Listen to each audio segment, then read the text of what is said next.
According to the fourth stanza, we develop Mettā by separating the beings into two parts, Dasa beings and Thāvara beings. Thāvara beings are fearless, noble arhants, and Dasa beings are beings who have fear and easily get alarmed. Then Buddha described three methods by which Mettā should be developed after distinguishing the beings, three different kinds. The first method is according to the size of their body dimension, whether it is long, short, medium-sized.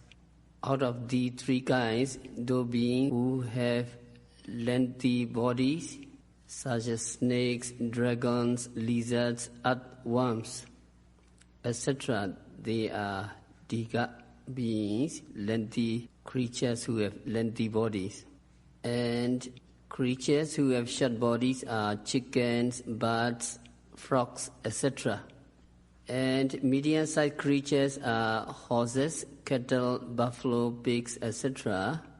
However, it is pretty hard to give a definite decision on the matter of making a specific classification.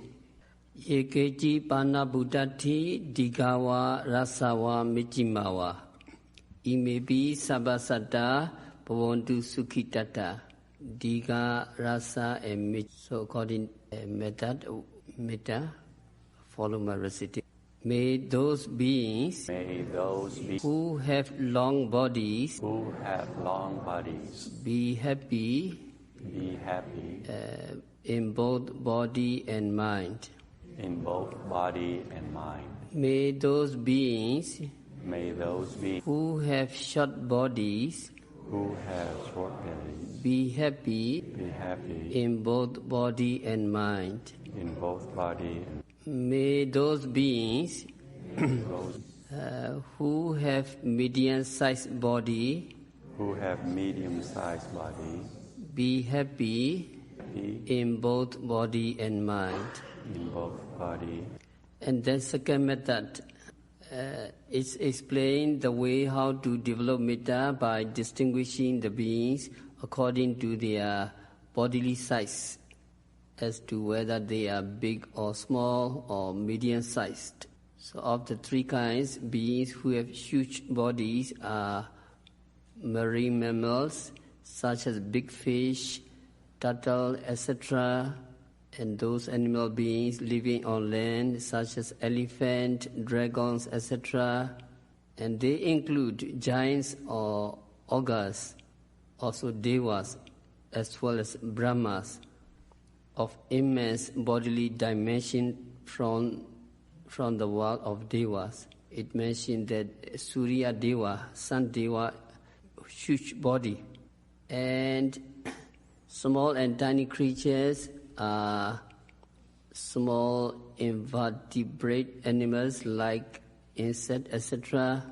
Human beings, dogs, pigs, fowls, birds, etc. may be regarded as belonging to the category of medium-sized beings. And also, it would be difficult to give a definite decision as to what kinds of beings should be included in three respective categories, as may be appropriate. So according to this, we have to get Mettā, Mahanta, and Nuga beings. Follow my recitation. May all beings who have huge bodies be happy in both body and mind. May all beings who have small and tiny bodies be happy in both body and mind. May all medium-sized beings be happy in both body and mind. And next, the third method, Thula beings, Anuka beings, and Micchima beings. So it indicates as how Mettā should be developed, distinguishing to us the three different kinds of beings: round, big, and fat beings, tiny creatures being, medium-sized beings. So of these three kinds, the big, round, and fat beings are fish, tortoise, oysters, snakes, etc., whose body structures are short-winded, plump, and flabby. Anuka, tiny creatures are those which cannot be seen by the naked eyes, such as very small insects, germs.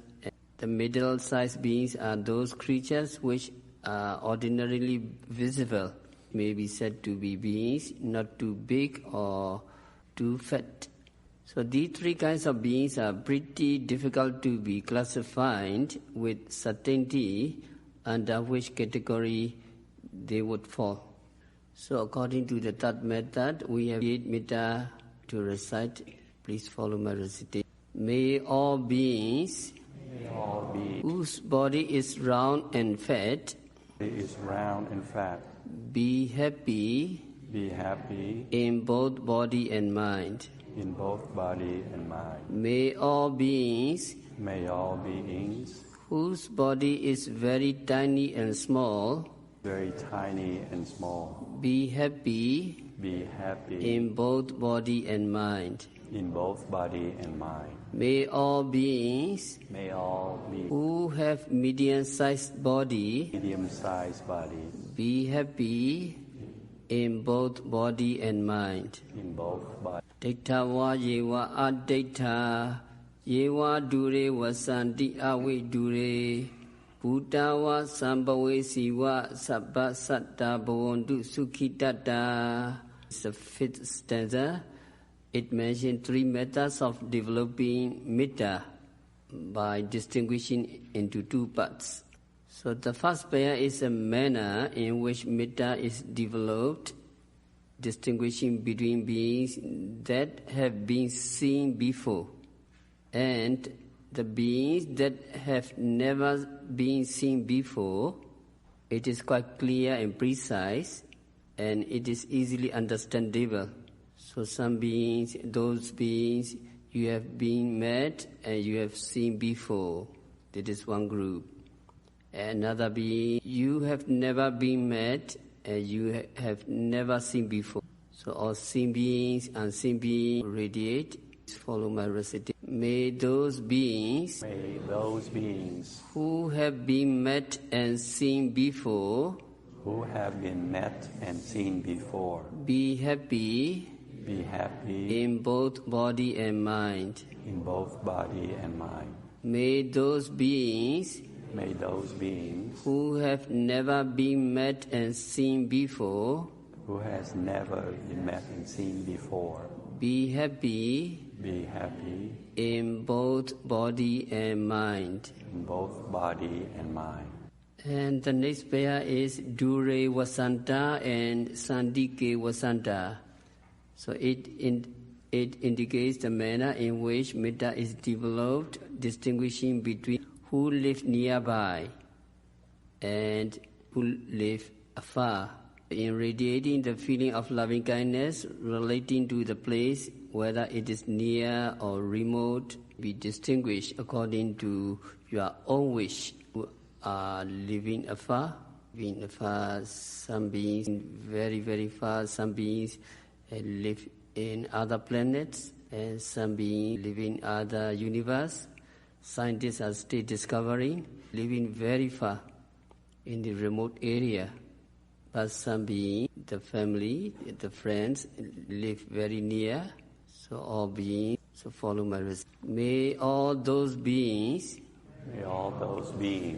who are living afar be happy in both body and mind. May all those beings who are living near be happy Be happy in both body and mind. in both body and mind. So the Tatpaya is Buddha beings and Sambhavesi beings. So what is Buddha? So Buddha beings who are Arhants. So Buddha means Arhants. So that means the Arhants who will not be reborn in another existence, for they are having ceased to become. They have been born.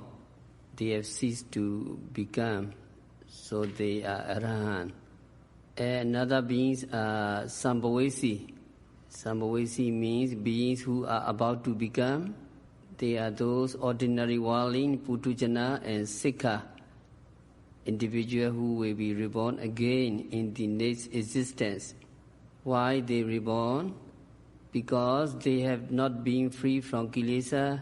So long as we have kilesa, so long we have desire or attachment, we will be reborn again. So beings who have not been free from human passions and mental defilements, they will be reborn again in the next existence. So they are called Sambhavesi. Sambhavesi, according to the grammatical sense, Sambhavesi refers to beings who are seeking for another rebirth. That is AC, seeking for another rebirth, fresh existence to become again. That is Sambhava. So those beings who are seeking for new existence are those who will have continuum of life existence. They are still about to become. Those beings are yet to be born. Yet to be born. Yeah, Sambhavesi. So according to the Tatpaya, we have treated Mettā to the Arahants who have been born, and those beings who are yet to be born. Treat Mettā. May holy Arahants, who have been born, be happy in both body and mind. May those beings who are yet to be born be happy in both body and mind. Put it in another way, it means a person who has entered into the womb of mother, that is at the time of conception, that is Sambhavesi. So that means is seeking for a new existence, that is Sambhavesi. And after being born, he is deemed to be a person who has become a living being, that is Buddha. And similarly, a creature about to come forth from an egg is Sambhavesi. If the gestation period has passed and if already hatched, it means Buddha. So how about Upapatika, that means spontaneous rebirth beings, or autogenesics beings are deities, demons and ghosts. They are spontaneous rebirth and autogenesis. So these beings who have been reborn complete with the material body, so they are called Upapatika or spontaneous rebirth.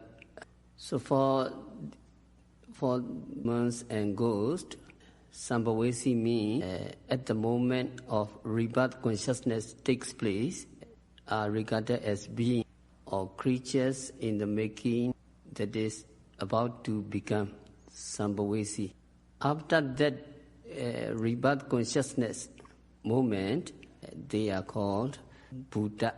So according to this explanation, we have developed Mettā in two groups. The first group is Sambhavesi, those beings who are about to become, or beings who are conceived in a mother womb.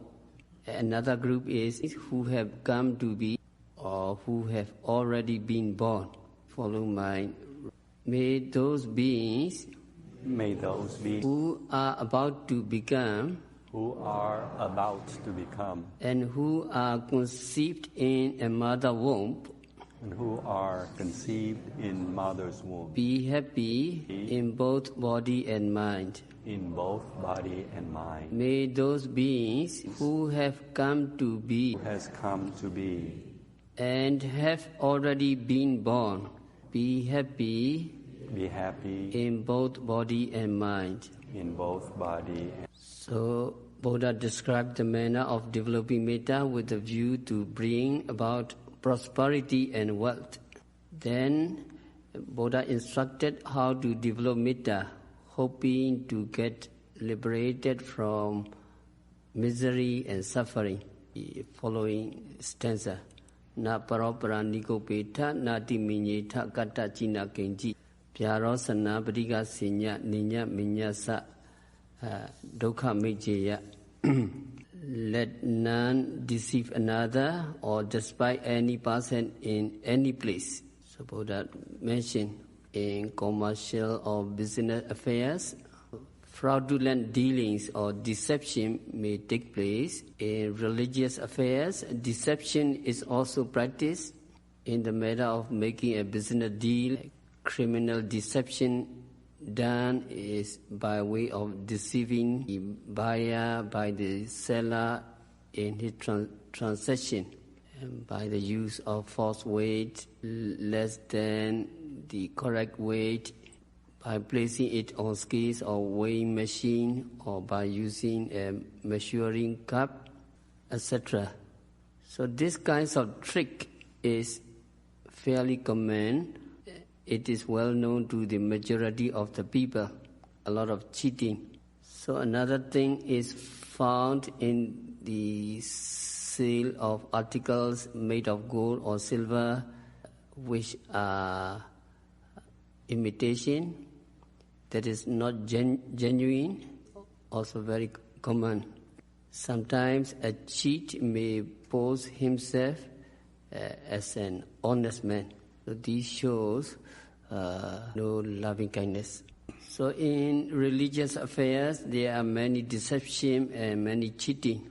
So in the time of the Buddha, there was professional dancer, the instructor. His name is Buddha.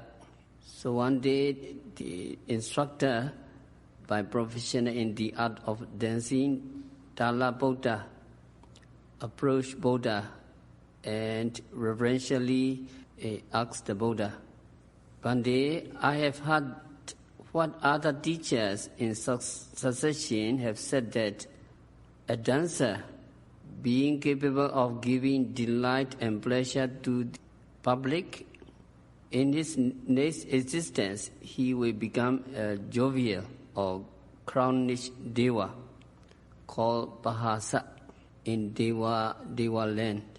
Then what is your teaching in regard to this matter? Instructor of the dancing, Buddha, asked our Lord Buddha. The dancer in this next existence become a crownish Deva. What is your teaching? Asked, and Buddha rejected twice this question. But when the same question was raised for the third time, Buddha gave categorical reply. Buddha, from the very outset, the dancer, for having entertained with his performances to the delight of the audience, who are as yet unliberated from the evils of greed, anger and delusion, has caused to develop greed, anger and delusion.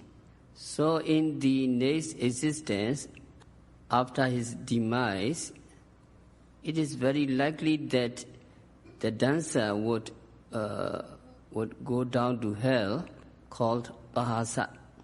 And by firmly holding a false view, that if by performing the dances he would become a deva in this future existence, the dancer will probably land either in hell or become an animal. So Buddha said to Talabuddha.